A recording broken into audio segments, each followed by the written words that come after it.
had no clue it was going to be like it was. Absolutely. Camille, 1968, 69, 1969. It's my sister's birthday. I was about 10 years old, and I remember a lot of the tornadoes that came through. I can remember standing on the front porch of the elementary school and watching the tornadoes just going through and ripping up, you know, trees and all. And then the devastation afterwards, as we went riding through trying to get back home, the devastation of people that their houses were completely gone. It took 10 years, 20 years to rebuild after Camille.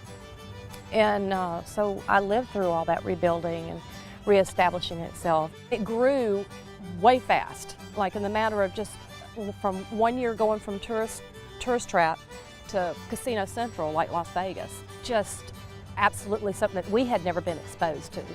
So, and the different cultures of people that were coming in that we weren't used to, and then the building of different homes, but they still tried to keep Old Town Biloxi there with the antebellum homes and the 100, 200, 300-year-old homes that were still on the beach, and the 100-year-old oaks. Just a gorgeous, gorgeous place to be. My husband, who is a storm fanatic, he lives on the internet, the storm trackers internet thing. He starts emailing me these tracking maps. I had no clue there was a storm out there. I mean, I'm oblivious to it. We leave work that Friday afternoon and we think, okay, we're gonna be probably out of work Monday.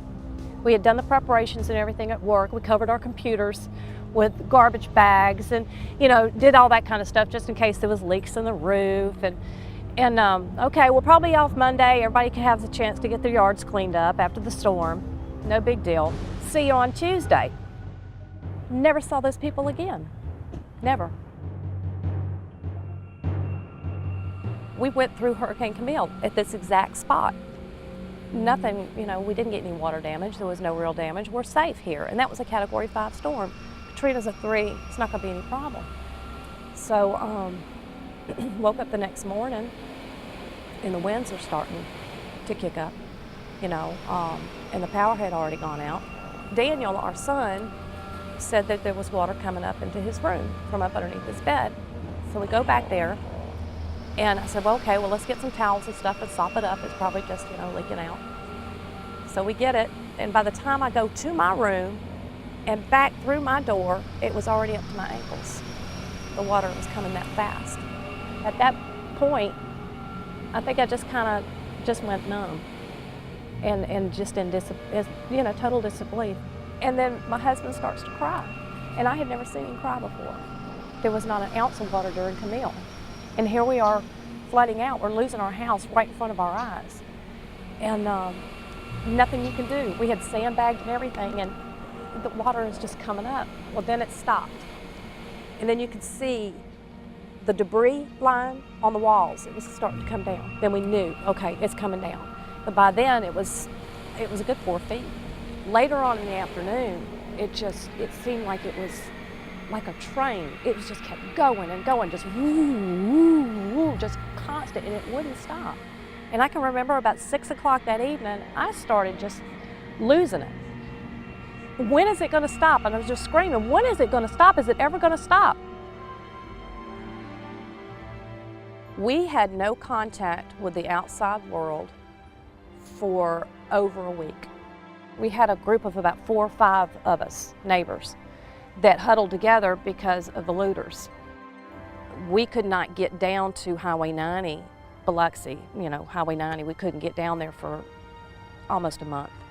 They wouldn't allow anybody down there. The civil service and everything was out, National Guard, and you weren't allowed anywhere near Highway 90. Then we heard Waveland. The city of Waveland was completely wiped out, and the death toll that was going on there. Back Bay, Biloxi, which was just a couple of miles down from us, the death toll down there, where all the poorer families and everything lived, and they had no way out.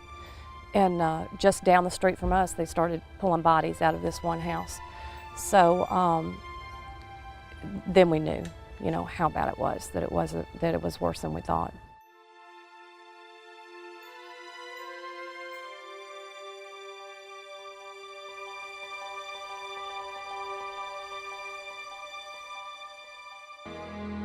Have you lived through a hurricane?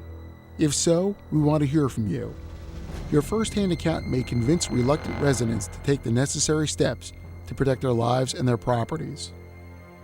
If you have a storm story we'd like to share, you can email it to stormstory@pinellascounty.org or send your story to Project Storm Story, 333 Chestnut Street, Clearwater, Florida 33756.